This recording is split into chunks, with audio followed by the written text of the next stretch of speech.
Le 11 novembre, que célèbre-t-on? On fête l'armistice, la fin de la Première Guerre mondiale, le 11 novembre 1918. C'est pour cela que c'est un jour férié. On ne travaille pas pour se souvenir.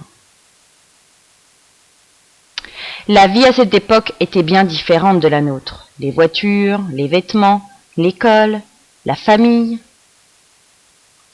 Le 3 août 1914, l'Allemagne décide de déclarer la guerre à la France. Les hommes doivent alors partir à la guerre.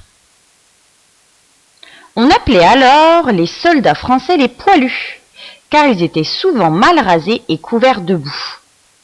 Le casque du poilu, l'uniforme bleu horizon du poilu, les chaussures avec les bandes du poilu et le fusil du poilu. La vie dans les tranchées. Pour se défendre et se protéger de l'ennemi, les poilus ont creusé des fossés. Les conditions de vie dans les tranchées étaient bien difficiles, il faisait froid et humide, et la nourriture manquait souvent. Les armes françaises, le canon 75, le fusil Lebel, le char Renault FT-17, l'avion le Newport. Le 11 novembre 1918, après plus de 4 ans de guerre, l'Allemagne capitule. Elle abandonne. L'armistice est signé dans un wagon près de Paris. C'est la fin de la guerre. À 11 heures, le cessez-le-feu est sonné par les cloches et les clairons.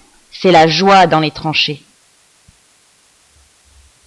Aujourd'hui, tous les ans, on célèbre la fin de la guerre et on se souvient des morts pour la France, devant nos monuments aux morts.